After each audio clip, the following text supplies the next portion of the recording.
Welcome to Contractor Cuts, where we cover the good, the bad, and the ugly of growing a successful contracting company. Welcome to Contractor Cuts. My name is Clark Turner. I'm Jared Flo. Thank you guys for joining us Welcome for back. another week. So this week we are talking about how often should you be communicating with your client, right? And this is going to vary by trade. This is going to vary by company in terms of, if you are a sheetrock installer and you were there in person swinging the hammer yourself, you're going to probably be talking to them daily. But it is something that will make or break the experience for your client. Absolutely. The level of communication, whether Absolutely. they're trying to reach out to you all the time and always feeling like they have to get what's going on from you, or if you have a regimented way that you're communicating that's staying in front of your clients. And this is kind of how we do that. So, exactly. We're going to go over how we regiment communication when you are a project manager or not on site all day, every day, which is where if you are on site all day, every day, you're trying to get not to on site all day. Yeah, every day. communication is incredibly difficult when you're on site all day. So one thing before we dive in, everything that we talk about today, you should try and implement even if you're on site all day, right? The way we communicate, even through emails, I talked to them today, but I want to start setting up these processes so someone can come in, learn them, and take them over on site. That's right. And I can be off site. Yeah. So we're going to run through how we communicate, when we communicate, and why we communicate. Yeah. Well, before we get to that, Yep. why is it that email is what we're talking about? So and not text messages and all of that stuff. So communication for us is about 90%, 95% email. We push all of our project managers and all of our clients to utilize the email in our software, utilize email, because a text message, I get a text message, I'm reading it, I'm getting ready to respond, then my wife calls, the kid's sick, I got to go pick someone up, and I'm all over the place. I totally forgot about that text. It's now lost somewhere on my phone. An email I can I can come back to when I sit at my desk, but more importantly, it's copied into my software. There's a running record of it. So I send an email from the software. I can look in 6 months from now back at the email with the timestamp that it went to my clients, and I've got all of the CYA in case they want to go and sue me later. If in case they say, you never told me that, I have got it in one spot. Right. And there's been many times that my text messages have been deleted, that I've literally got 250 texts from that client and I can't find where I said that to them. It's really unorganized and hard to duplicate using text messages. And when you get to the size of company that we have, you have different levels of accountability. So our head of department is looking at our project manager's emails. Communications. If you're texting with the client, it looks like you haven't talked to them in a week, but you might have sent text all week, but I can't see that. So there's a lot of different reasons. And there's an argument as a one-man show. Why? I mean, it's me. Sure. And I've got the text. I know the things. And I think my rebuttal to that is, one, you cannot flag a text message. So there's a high possibility you will drop the ball on communication. Right? And that's one case that I would say, if I've got it in an email, I can flag it and I know I can come back to it and it's there in front of me.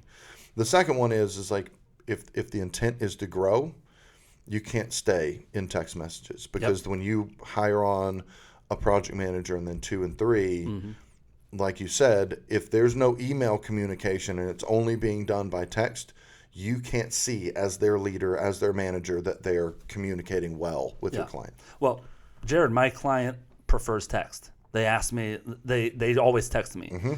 What I say to that is, I tell the client during our CEA, listen, I'm really bad with text because I've got 17 people texting me at once and it's hard to keep up and flag it, and I want to make sure that I don't drop the ball on your job.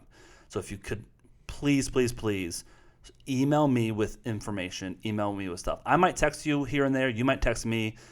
That's going to happen. I'm not doing a full no text rule or anything like that. But please, if you want good communication and no balls dropped, please shoot me an email, as I'm going to try to email you as much as I can my communication, right? And so you're going to start transitioning away from text, but it's not dead, right? You're not going to never text a client.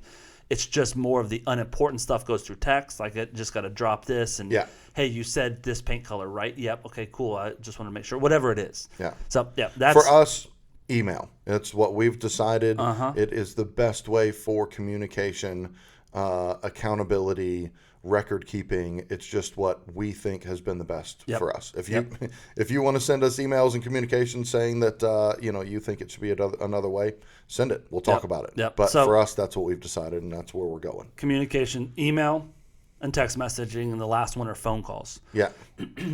We obviously talk to our clients over the phone all the time. We always want you to follow up with an email with whatever was discussed on the phone call. That is where the most issues occur in communication. Is you thought I said this, I know what I said, you didn't hear what I said because you were in line at Chipotle while I was talking with you, and you didn't hear what I said but agreed to it, right? And so whenever you have a phone call conversation outside of, hey, I should be there between 8 and 8:30 tomorrow morning, that's fine. I'm not going to follow up with an email with that usually. Of course. If If it's talking through any sort of conversation of decisions, conversation of what's happening on the job site, or anything else, I will for sure follow up with an email saying, hey, just to confirm, just wanted to put this down so I didn't forget. It typically starts with per our phone conversation.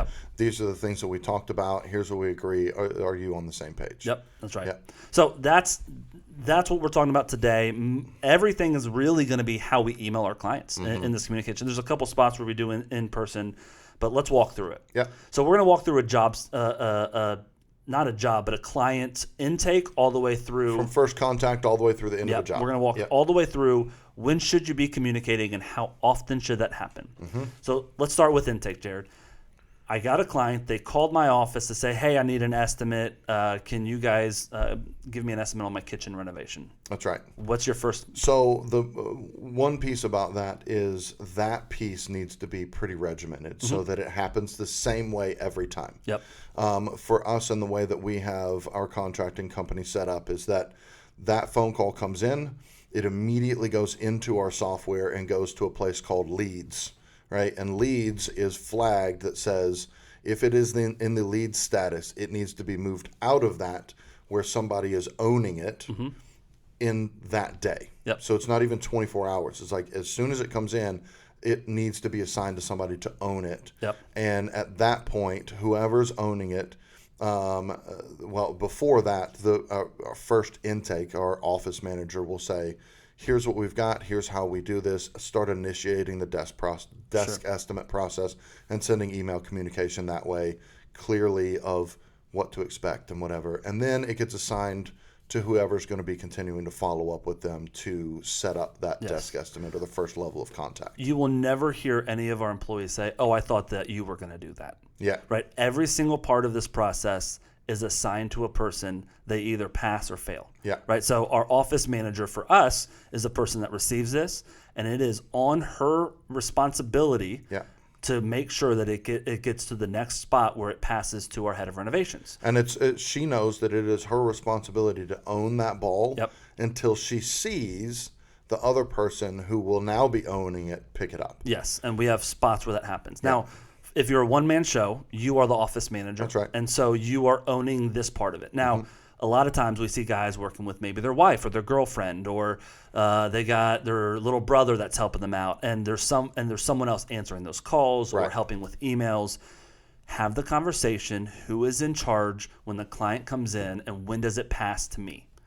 If you have that conversation and know who's responsible for what, there's no, we both emailed them, and then the next client, neither of us emailed them, and it's this confusing of responsibility, and we're doubling our workload and not being efficient because we're both handling this. Right. Well, and pertaining to email communication in that spot, client calls in or sends an email, however that first contact comes in, that day they're going to get an email back from us. Correct. No matter what the email is, whether it's like, hey, we don't have space, or here's the next steps, this, you need to talk to this person, whatever it is, that is our first line of when somebody calls, that day they get communication back from us, letting them know what to expect next. So during the intake and the estimating process, until you send them an estimate, 100% of our communication is going to be as quick as possible. I'm not going to let it go more than 2 hours without sending that email. That is our standard. If you're taking notes on this podcast, number one, your intake up through estimate, communicate as quick and as often as possible. Yep. Because you are telling the client, this is how I communicate. This is what you can expect from my communication throughout the job. And if I'm on top of just an email and email communications, I'm also going to be on top of my crews when we're out there. It's building that confidence and trust from the client that this guy is getting back to me. Most contractors take 2-3 days, or I'll send them a text and maybe I'll follow up with an email in 3 or 4 days. That is telling the client, you're not important and I'm not good at managing communication. So we are on top of that first point of contact to let them know, man, these guys are good. That's what I want them to say internally in their brain. These guys are good. They're on top of it. Yeah. Well, and if you're a one-man show and you work on site, you actually do some of the work yourself, it's difficult to stay on that level of communication. So at bare minimum, you take that phone call in between you hanging sheetrock. Tell that client, I am busy today and tomorrow, but I will be back on the phone with you. I will be, whatever it is, this date, this time, and stick to it. Have an auto reply on your emails, put on your voicemail. Hey, I check voicemails and emails every day at 4:30, and that's when I get back to people. That way I can do it, or whenever it is. Right. Have a game plan to where they know they're not being ignored, but they know, okay, this guy has my information. He's closed the loop in my head. Okay, I'm good to go. Yeah. So that's intake up through estimate. Yeah. So next, Jared, you sit down. You write the estimate, or you do a desk estimate like we have. You talk with them about that. You go out on site. You do the estimate. You come back. You're writing it up. Now we're in the spot where we're got to start doing a trickle campaign almost, where if this, then that happens, right? If I get back, I send you an email, and this is your estimate, Mr. Client. Here's your estimate. We've discussed X, Y, and Z. Please let me know. We're, like I said, on site. We're ready to start on the 1st of next month. Please get back to me. Let me know if you have any questions about this estimate. Blah blah blah blah blah. Right. At that point, we set a 24-hour reminder in the software. When I'm in my software, I send out that estimate. I then have a button that says Next Client Contact. I click on that. I say tomorrow I want to follow up. Tomorrow it's going to pop up on my screen and say the task list. That's right. Follow up with client. I am following up when I send an estimate 24 hours later saying, hey, did you get the estimate? How are things going? Did you have any questions about it? Would you like to move forward? I'm always trying to get them to take the next step. Would you like to move forward? This is how we move forward.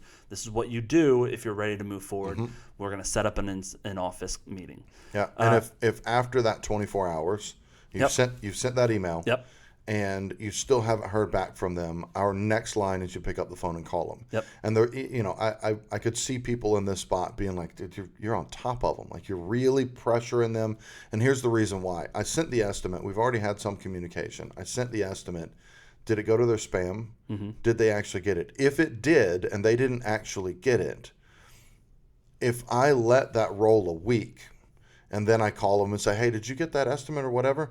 Yeah, I was ready to start next week, but I never saw your estimate. You lost a whole week of invoicing money that you could have been getting. And a week of their subconscious saying, this guy's not getting back. That's exactly it. So that's the reason why when we send an estimate, 24 hours, we're getting back with them. Hey, just following up, making sure you receive this. Want to know if you have any questions, blah, blah, blah, blah, blah, blah. Worst case scenario, the client's like, well, this guy's on top of communication. Yeah. Well, and then 24 hours later, so 2 days from when you sent the estimate, I haven't heard from them. I'm going to pick up the phone and say, hey, Mr. Client, I just wanted to verify that you received my email. Sometimes it's got this PDF attachment. Sometimes it can go into your junk mail. Just want to make sure you got it and see if you had any questions. Right.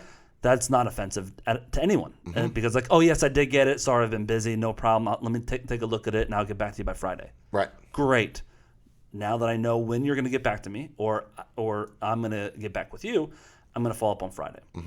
And so we are going to follow up as often as possible with the express consent of the client as to when we're going to follow up. Right. So if I talk to you as a client and I say, Mr. Client, you got any questions? No, I don't. Let me look it over with my wife and we'll get back to you. don't hang up the phone, because now there's an open end. We don't know what the next action is. Right. I'm going to say, no problem. Do you mind if I follow up with you next Monday? That's when I usually sit down and do follow-ups. Absolutely. We should talk by then. Or, no, my wife's out of town. We're not even going to have a chance to talk till next week. Yeah. Okay, cool. I'll just put on my calendar to follow up in 2 weeks with you. Yep. And then in 2 weeks you follow up. You just made a promise that you followed through on, and the client's like, wow, this guy's really on top of his game. Yeah. Yeah. So that's when the email goes out, or the estimate goes out. Once you've sent the estimate, yes, that's right. This is how we do it. Now, there are 3 options from this spot. Once they've confirmed, once they've looked at it, once they've asked their questions about it, there's 3 different directions that we're going to cover going. You can... Yes, not now, or no. Yes, yeah. Right? Those are our 3. It's either they're going to sign with you, they're going to delay and say, "Hey, we're not ready to go, we're not ready to do this," or they're going to say, "Hey, we went with somebody else. There's another contractor that just beat your bid. We like it. We're going to go." So let's walk through all 3 of those ways. The first way, they say, "Not right now, delayed. I'm undecided. I don't know if we're going to go. We're on vacation this month." Whatever it is. Yeah. Jared, when do you follow up at that time? Well, and there's variables to that. Yep. I think that the 3 different ways: yes, not now, and no, we chose somebody else. I think the not now and the no, we chose somebody else are kind of in the same realm, because I'm going to be working to follow up with them. Yes. And so if it's not now, client says, "I love your bid, I want to go with you, but I can't get funding for this for 6 months. Yep. I've got such and such happening. I'll have this money coming in." Okay, great. I'm gonna move that in my software to a on hold status, which I put a date on it that is right before when they said they're going to be ready, and it's going to pop up on my task list at that point to remember to follow up with them. This is we hear all the time. Hey, you know what? This project, it's a little bigger than we're ready to tackle right now. We're going to probably look at it next year.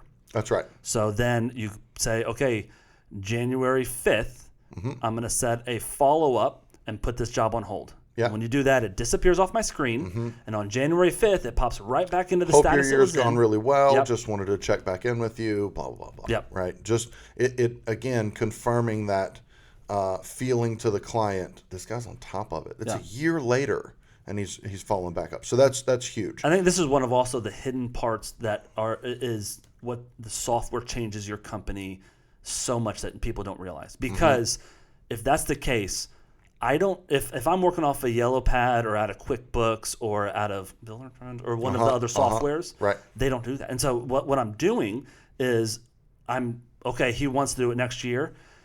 If in my brain in 6 months from now, I remember, hey, where am I going to find some more work because we're slow on work? Oh, yeah, what was that guy's name? I got to go find him because I can follow up. Yeah. How many times does that actually happen? Or I wrote happen? it down on my Yellow Pad. 6 months from now, I'm 3 Yellow Pads in. Yeah, so it's one of those things where it's like our software is built beautifully in this one thing, I think, so well because it set it and forget it. I don't have to think about it again until it pops on my screen and says, hey, email this guy. He said he's ready to go this, starting in the new year. Yeah, yeah. All right, so that's one where it's a delay of the project. They like you, they want to go with the bid, but they just need to delay it for some reason. Then there's another one that we just need to continue to follow up. They're not quite ready to make a decision yet. Yep. They didn't give you a yes, they didn't give you a no. Well, we're thinking about it, whatever. And so we're just following up with them. We start with once a week. And typically we do once a week for about 4 weeks. If we haven't heard anything back from them, we'll extend it out a couple weeks so that we're not just hounding them every single week. And there's a story of one of our project managers who did this on a bid. His bid was not way higher, but higher, a percentage higher than some other bids. We were about 15 to 20% higher than the other guy that they were considering. And our project manager did this and set a follow-up once a month. Yep. And just nothing intrusive, just, hey, just checking in with you. Just if you got questions, I'd love to. We're here for you. Bid it in January. In February, they said they weren't ready. And he followed up every month until October. Yeah. Yeah, and all of a sudden, we landed that client and that job, and the client literally said to us, your bid was higher, but somebody with the amount of attention to detail that you guys have, that you followed up every single month, I'm willing to pay for that Yep. attention to detail. Yep. So it was very, very valuable and super easy to do for the project manager. He didn't have to write a note. Yep. He didn't have to put it in his phone. It literally was, it popped up on his task list, shot a quick email. It may have even been a copy and paste from Yep. what he was doing. Or one of his email templates that's in the right. software. Yeah. I mean, 45 seconds once a month, and Yeah. we landed a very large job. And then he hit next client contact next month. It's gone. Set and right? forget it. Yep. Set and forget. So that's a really valuable one. Yep. So the other one is when they say, "Hey, I love, it's been great. Thank you for your time, but I'm going with another contractor." Yep. What do you do then, Jared? Well, at that point, obviously you want to say, "Hey, great." You exit that conversation as easily as possible. Like, I'm so sorry to hear that you didn't choose us. I really hope that your job goes well. Right. Yep. And let me know if there's anything else we can do for you. Let me know if there's anything else we can do for you. And then by your estimate how long that job is going to go. And you know that you've got most likely a higher quality and experience level than the other people that are bidding. And so you say, you know what, this is a 3-month job. I'm going to set a follow-up for 6 weeks from now. And I'm just going to check in with the client. And you just send them a quick email that says, hey, Susie homeowner, hope everything's going well with your renovation. If you're having any problems or difficulty, please let me know. I'd love to give you any help or advice that I can give you to make sure your renovation goes well. The key with this one is that usually when they pick solely based on price, they're picking a contractor that's not going to do a good job. 100%. And so when they picked another contractor, when they're picking against us, I couldn't imagine outside of price why they'd pick someone else. We have service. We've been on top of them. We've given them confidence. We've given them The trust. experience from beginning to the estimate has been. And most of the time we say, just, our general manager will call and say, hey, just we appreciate the opportunity to bid on this job. If you give me some helpful feedback, why, what made you choose someone else, just so we can internally work? And they love sharing that information. Right. So ask them that. And 99 times out of 100, it's, I really liked you guys, just their price was a lot cheaper. Right? Great. No problem. Set your reminder for 6 weeks out. Yeah.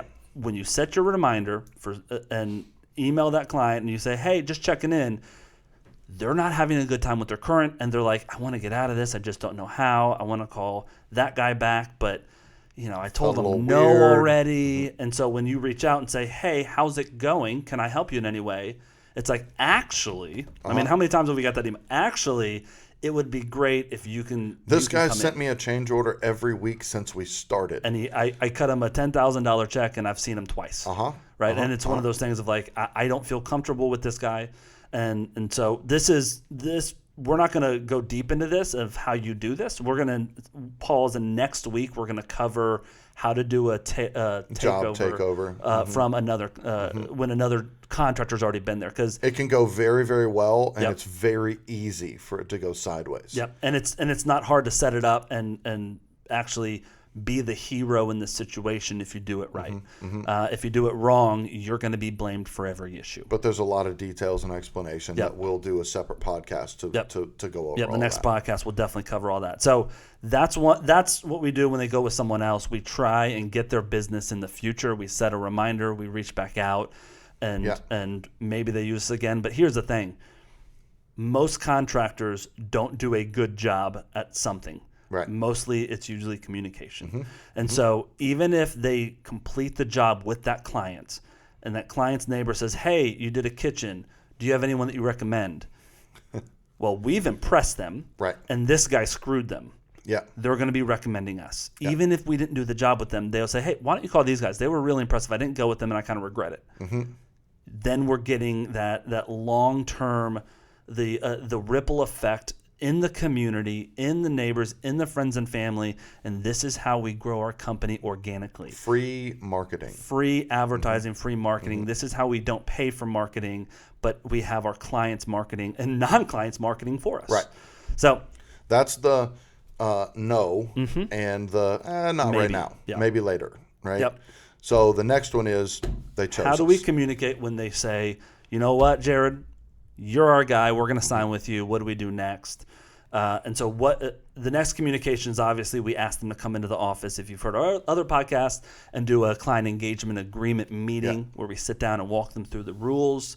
But from there, let's fast forward to daily and on-site. Because in that meeting, we cover and say, we're going to email you twice a week. In our client engagement agreement, it's written in our contract with them that they will get at least 2 communications a week from us. Yeah. So what does that mean, Jared? How do we follow doing that twice a week, and why do we pick twice a week, and when do we do it each week? Yeah. Well, I think when it converts from an estimate to the client saying yes, I think that is when the intensity in your brain of proactive communication has to be there. Yep. The idea and what the proactive means, and the way that we kind of gauge this in our contracting company, is that at any given moment we could pick up the phone and call a client and say, what's happening next? Yep. From, hey, yes, I want to go with you guys. Great. So next steps are, we need to have you come into the office, and we're going to go through the estimate, and we're going to do a client engagement agreement to set up blah, blah, blah, blah, right? And so it's a constant stream of pushing communication to the client so that they always have a feeling of knowing what's going on, and trying to eliminate the feeling of, when is somebody coming today? Yep.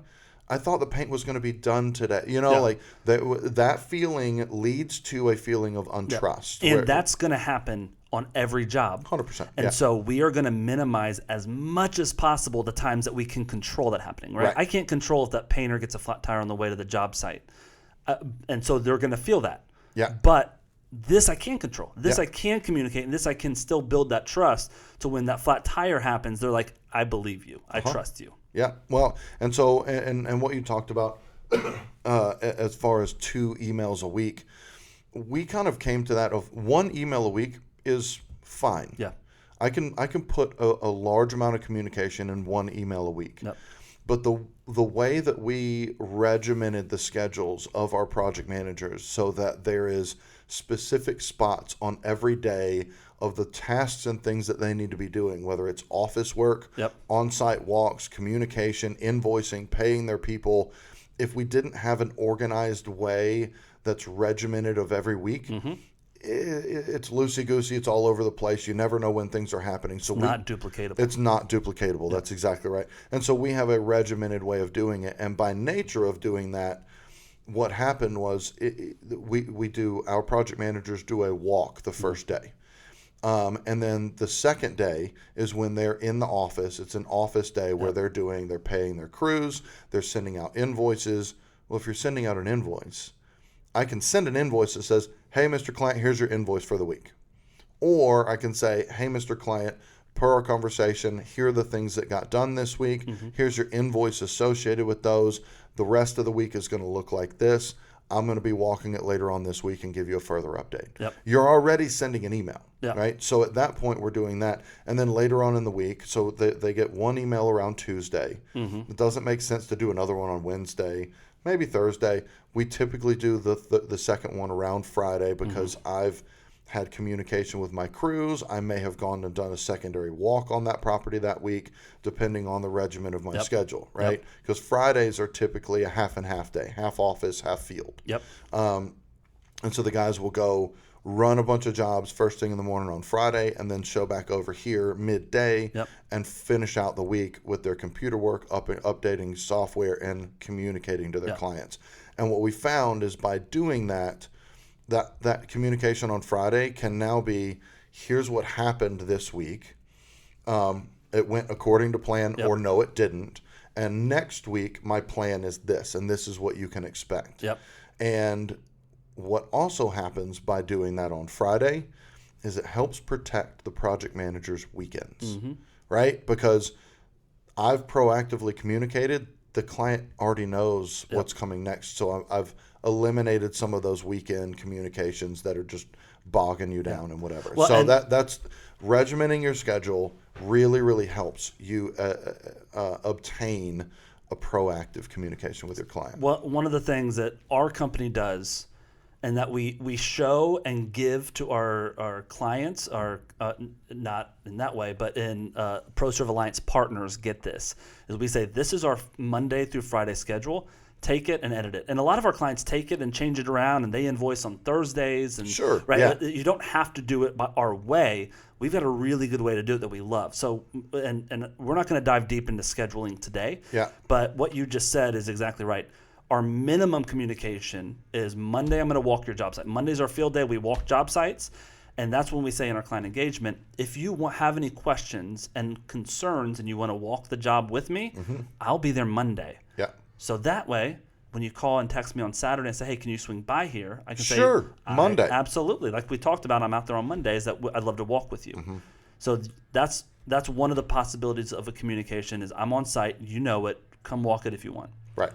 Tuesdays, we're in the office all day, sending invoices, paying subs, getting all of our things in order, writing things up, fixing software, if I didn't update these jobs last week, whatever happens. So you are sitting there sending him an invoice like you said. So that's an easy point of communication. Right. We say Wednesdays, Thursdays are our site days. You're doing estimates. You're doing whatever you want to do. You're starting crews, you're ending crews, your final walk-in. You're doing whatever you need to do. And then on Fridays, you need to be in the office at some point to meet with the head of renovations, as well as let's finish out the week, and send an email about this week and what's coming up next week. Right. So naturally, there's two communications already happening if you are following this rhythm that we want. Now, this rhythm gets messed up all the time. Of course. But we come back to it, right? The only time that they're available for an estimate is on Tuesday. I'm supposed to be in the office, so I'm going to switch things around. Yeah. Don't be married to the rhythm and the schedule because you just want to do it. The goal of that is customer service, and I'm not gonna choose my schedule over customer service. I'm gonna say, okay, let me see if I can make that work. Let me move this around, but next week I'm gonna get right back on it. Well, while you're in progress, while you're actually working on the jobs, I have no idea what an actual percentage would be, but I would say a high percentage of the quality of the experience of the job is directly due to communication or bad communication. Correct. Happy clients maybe had not so great of a job, things got messed up and problems, but the communication was excellent. You can have issues and bumps on jobs and the communication was excellent and have a happy client. You can have a job that goes perfect, no errors, but your communication was bad. And your client was always wondering what was next. Are they going to be here on Saturday? When are they? And they're always in the dark. They're frustrated at the end of the job, despite they had a perfect job. And typically contractors are like, I don't understand why this guy's pissed off. There was no errors. Look at that kitchen; it's beautiful. Exactly. And it's so communication is so huge. It is, no matter how you do it with structuring your week. 2 emails, 10 emails, 1 email, whatever it is, you need to know that proactive communication with your clients through the duration of the hammer swinging of the job is vitally important. Well, and they're going to get that information from you one way or another. Either Agreed. I'm proactively going to send you that email, or they're going to be dragging their feet, hunting me down, and second-guessing everything because they don't trust what I'm saying because I don't communicate. And so it's either a happy contractor because the client's happy, or an upset or untrusting client, which means I'm unhappy because I'm now fielding calls 3 times a day from this client second guessing every single thing. And you're the professional with all the information and you feel micromanaged by somebody who doesn't have a clue about this work. They're not micromanaging you because they're a jerk. They're micromanaging you because they don't trust you. That's it. And so that's what we're trying to say here with the communication is building this trust and saying, don't worry about it. Put it out of your brain because you're going to get this information from me. So you don't have to hunt me down and worry about when you're going to get it. Tuesdays and Fridays you're going to get it. And if you want more, join me on Mondays. Right. So that's how we communicate while running a job. That we can go really deep and long about this, but I think that's enough for the communication while running a job. Right. Next, beyond that, job is done. The job is done. So there's 3 different things that happen when a job is done, and we communicate differently depending. A client is very happy. That's hopefully what's happening, and that's option number 1, and we communicate a certain way. The job was rocky. They probably wouldn't suggest us, but they're satisfied with the job. We agree that we're done. They sign off on the final inspection paperwork. We're good to go. We shake hands, and so we communicate a different way. Yeah. It went all right. We had a lot of issues, but I communicated well, and they're fine. Yeah. Probably not suggesting us to other people. I probably don't want them to write me a review online, but they're satisfied. Right. And then obviously number 3, Upset. things went sideways. And we've all been there to where they don't want to pay you, or they don't, you're trying to get your final payment out of them, and you've been back 17 times to fix the same door that they say still doesn't work. And it's just, how do I get out of here? Right. So how do we communicate differently? Why do those call for different communications, and how would you communicate in each one of those situations? Well, the first one, and honestly the easiest one, is customer that's really happy. Yeah. A large amount of people looking for contractors and trying to find out, how do I find a good one? It's not Better Business Bureau anymore. Some of it, but most of it is social media. Yep. Facebook, Instagram, website. What are people saying who have used this company? And so at that point, hey, I've got a great client. I'm going to follow up with them. I'm going to thank them for using us and say, would you mind sending us a good review on how this job went, and making it simple for them. Right? Don't just say, okay, great, go to my Facebook page and find me over here and then click this button and whatever. Make it simple. Click this link and put me 5 stars. I'd really appreciate that. Right? That is it's really important, and something that it's not hard to do, but it is something that's lost and forgotten about. One of the things that we did in our GC company is we knew that the clients that were happy, and even some of the other ones, and we would have a handwritten letter, just a small little thing that would say, thank you so much. I enjoyed getting to know you. I love the way your kitchen looks. I'm so excited about the future of your life in this kitchen. Let us know if there's anything else we can do, blah, blah, blah, blah. Super simple. And then we just shoot them out in the mail. It was... That type of thing is a lost art. There's not a lot of people that use snail mail to communicate anymore. The handwritten letter. You get that from somebody, from your contractor, and it means a lot, and you will get a lot of references from that little thing. But that's a simple one. Happy client, and you start there trying to get more communication to other people about how well the jobs go in your company. One note with that: if you are a manager and you've got project managers underneath you, if you are large enough to be set up where you are a general manager, head of renovations, however your company is set up, the way that we now do it, where it's not just a one-man show, is our general manager knows when a job's done, and he reaches out and says, "Hey, checking in. I know that so-and-so said the job was done. I just wanted to follow up, see how it went with you. Also, can you give me a few words, a couple sentences, feedback about the project manager and your experience with our company?"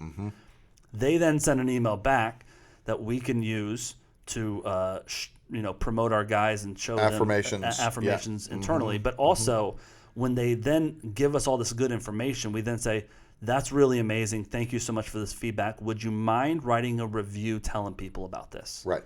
Well, then they're like, "Yeah, I just told you, so I might as well go ahead and take that extra step." But that way we can filter it, we can check what's going on, and if they're not happy about something, the boss knows, and the boss can step in and say, "Hey, time out.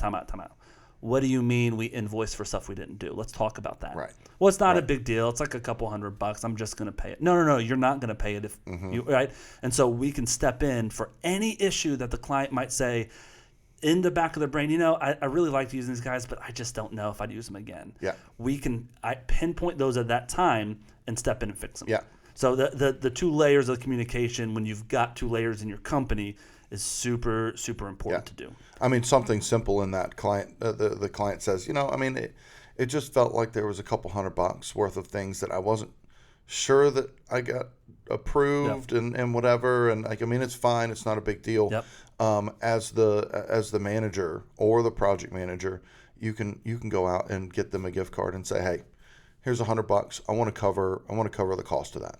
Right. There's a variable of different things you can do in that. Now, the secondary one is a client that it was a bumpy road. Yep. The experience of the renovation wasn't to the tier that we wanted it to be at. We know it, and the client knows it. They're not stomping their feet and setting things on fire and super angry about it.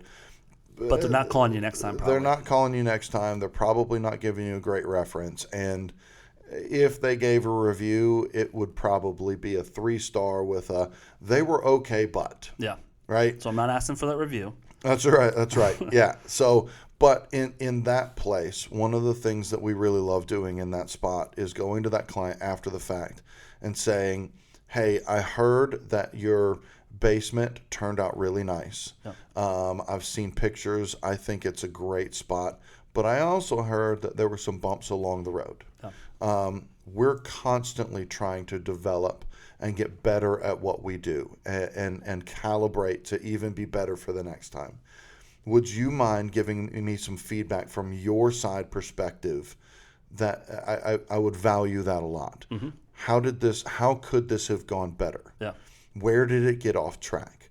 And that information back from them is literally, it's gold. Yeah. It's really helpful information because sometimes it's like, the guy's an idiot. Right? I mean, it just is. Yeah. But sometimes it's like, I've never thought about that perspective. Yep. And it can be a thing that you can start implementing in your CEA. Something we could have clarified. Exactly. You can dial it in your CEA to clarify that a little bit better. Yep. So, and by nature of doing that, nobody else is doing that. Mm-hmm. That client may say to somebody else, you know what? It wasn't a great experience. I love my basement. Yeah. The basement's great. But what set them apart for me is that the manager called me and asked me for my perspective of what could have been better. Yep. And all of a sudden it turns into a reference. Yeah.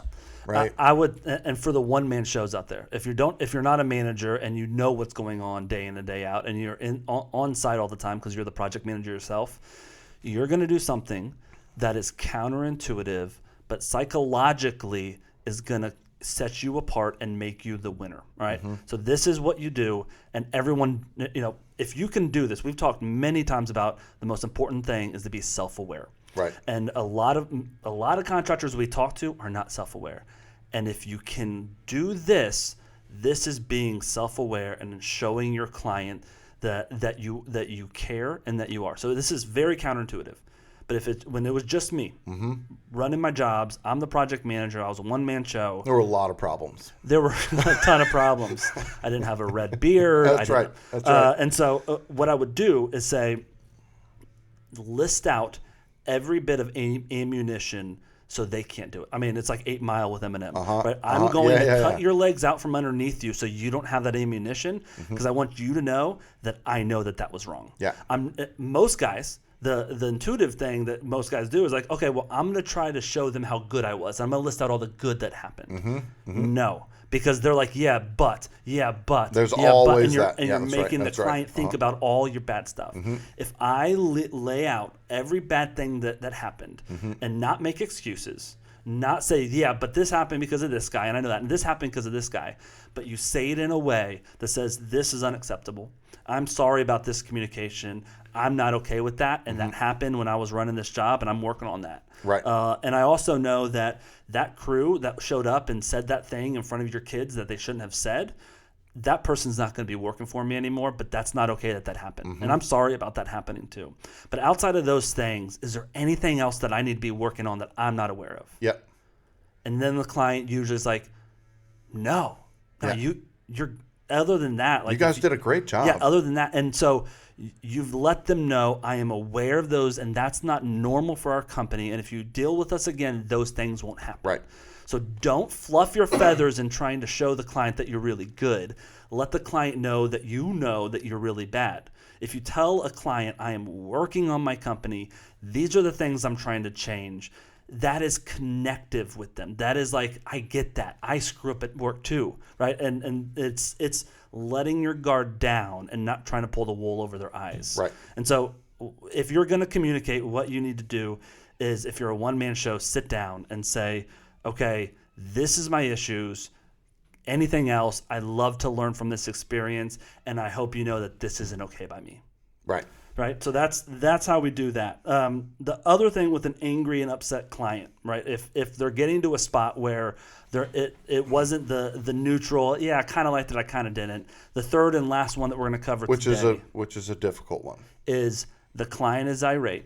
Mm-hmm. The client is an idiot. The client thinks I'm an idiot. The client is unreasonable, or I ruined 25 grand worth of hardwoods and I don't have the money to replace them. So what do I do? They think we're unreasonable. Yep. We think they're unreasonable. Yep. There's disputes. There's frustration. Yep.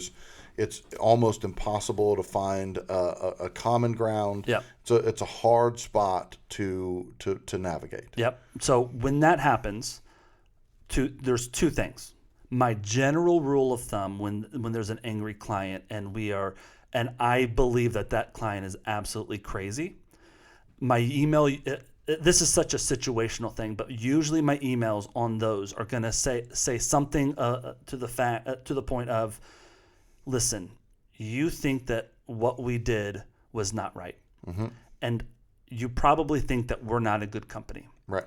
And what I'm feeling is that you aren't reasonable. And I bet you are pretty reasonable of a person. Right. I think we have perceptions of each other through this experience that aren't true. Right. And I think we've both done some things that neither one of us would probably in hindsight think were okay. But I don't want to talk about the past and rehash what did or didn't happen and try to convince you why I'm right or try to be convinced why you're right. All I care is finishing this job out and getting your project to a spot that we can both say is acceptable. Right. Can we agree to do that? Right. Right. And so everything else, I mean, there's so many situations that you can go down. Yeah. But the most important is we've talked about before, hit the reset button. Right. On our podcast about the nightmare client. Yeah. I got to get the client to a spot where they say, you know what? I agree with you. Let's look forward of how we're going to exit this together. Yeah. Yeah. Right? There's no way to rehash the past, and they're going to want to do that. Well, and I never let that happen. And you also have to be willing to do that yourself. Yep. Because you will say, you need to reset yourself because I need to show you why I was right. Yep. Like, no, that ain't going to work. And most importantly, this is an email format, never a phone call. Yep. Phone calls are emotional, and email formats can be shown in court. Yeah. Those are the two reasons. Yeah. So, but both of those reasons, I'm going to spell out that. And also, I might give them my best offer. Mm-hmm. I say all that stuff that we just said, and then I say, okay, so this is what I'm willing to do, even though I disagree with it. Right. I'm going to discount your job by $2,000. Mm-hmm. I'm not going to send another crew back inside of the house because it seems like they aren't satisfying your needs. But I will send that crew back out to paint the front door like you asked. Right. So if I paint the front door and give you $2,000 back to hire someone to finish this job, can we have an agreement? I'm not coming back out without an agreement. Right. We got to negotiate before I come. I don't know how many times, but I would say 80%, if not more, of the time the client says, all right, well, just send your guy back out to do the front door and we'll figure it out. Right.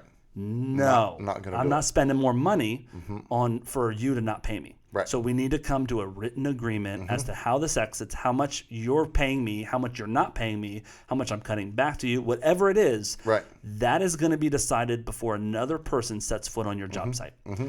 Well, you can't do that. I got to get this done. No, I can't do that. Let's figure this out today, and I'll send someone out tomorrow. Let's get this figured out. Right. Well, I'm not ready to commit to anything. Okay, then you're delaying the job, not me. Yeah. Right. And so. Well, and in that space, I think that there's two really, really important things. Mm-hmm. One, when you're initiating this type of phone call, it is the money and reputation thing, right? I am initiating this phone call because I know that this person has a perspective of me and our company that is incorrect and has the potential of really damaging that. Yep. And so I want to work to protect that reputation, and it may cost me money by giving a best offer of here's the best offer that I can do for you. I'm willing to replace all of that tile for you, and I'll cover the labor if you're willing to cover the cost of the tile. Right? I'm out $2,000 for the labor. They're out that. It's a but there could be a cost to that. But if it works out at the end, they may not be incredibly satisfied, but because it ended up working out, they're less likely to go try and damage your reputation. Yep. Right. But in this spot, if you do not have the rules of the game previously written up, you're going to be in a rough spot. Correct. You're going to be in a rough spot. Correct. Because if you have not done a CEA that spells out the do's and don'ts, what you can do and can't do, and if this, then that, right? That's what our CEA does, is it spells out all of those things. If you don't have those things to be able to point back to clarify the negotiations of like, okay, I hear how you were upset in that spot, but do you see that what you did, we had previously talked about, like, you can't do that, right? If you don't have that to be able to point back to in that space, the only thing you have is he said, she said, and emotions in the middle of it. Here's a great metaphor for that. The CEA, like I've said a billion times, is the rules of the game. And you think about basketball. If you are playing basketball with someone, you say, here's out of bounds, here's inbounds, here's out of bounds, here's inbounds, you can't travel, you can't do this, you can't do this, right? Then they travel, and I didn't see it. Or they thought I traveled. We're going to have an argument about if it was travel or not, right? Right. That's a minor argument that we can agree to disagree on. If there's something major like, if you don't have a CEA and there's no rules around the game that you're playing, right, they might shoot the basketball and say, that's a 10-pointer. Well, that's not how the game's played. Yes, it is. Right. No, it's not, and it's simply an opinion. Well, at that point. In this scenario, the client is saying, actually, I'm going to quit playing, and I win. Yes. I won all the points. That's what happens, and that's why contractors say, screw you, I'm leaving with your money, goodbye, and ruin their reputation. Yeah. Because they put themselves in these situations where they can get murdered by the client because they are the king of the castle because there's no rules that we're both abiding by. Yeah. So if you have the rules, there's still going to be issues. If you have the CEA, there's still going to be issues. But it's, did I travel or not? Not, is that a 10-pointer or a 2-pointer shot? Yeah. Right? And so it's a major difference of opinions of what is real and what is truth if you don't have those. But if you have the major rules already figured out, the small stuff, right, we can get over. All right, I'll cut you a $400 check. Let's just get out of here. But the reality is, in these scenarios, there's an incredible amount of variables. Yeah. There's different things. There's different situations. There's so much that goes into navigating your way through this. Yeah. Right. And I a plug. Right. Yeah. This is a great space of a reason where our alliance members can pick up the phone and say, hey, I have this really upset client. Yep.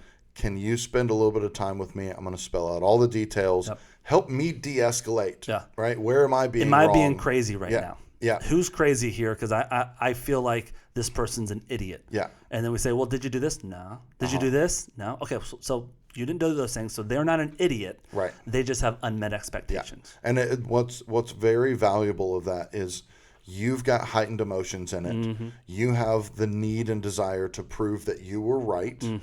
The client has the same thing, and you're the only two people communicating. And to be able to bring in a third party that has zero emotions and can think about it from all sides and perspectives can be really, really valuable. You and I have both done that for our alliance members multiple times in different scenarios, and it's a great reason for having signing up for our executive level, where you can have a coach that you can pick up the phone and call and say, hey, I need your help. Yep. It's like going to court without a lawyer, right? Yeah. Because you're emotional and that's not fair because of this.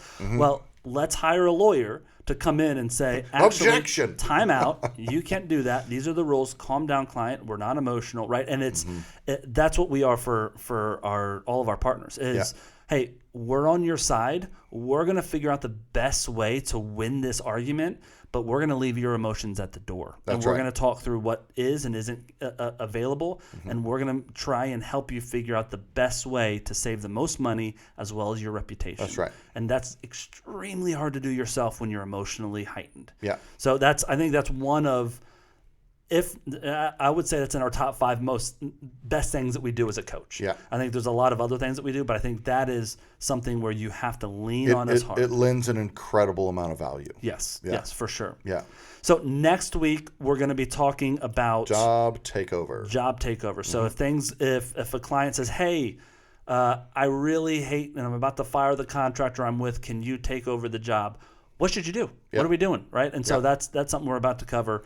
But yeah, with this communication, you need to regiment it. You need to send it by email. You need to consistently and proactively communicate with them, and not only communicate when they're calling you to ask you questions. Yep. That will eliminate them calling you if you're doing it. So that's this podcast.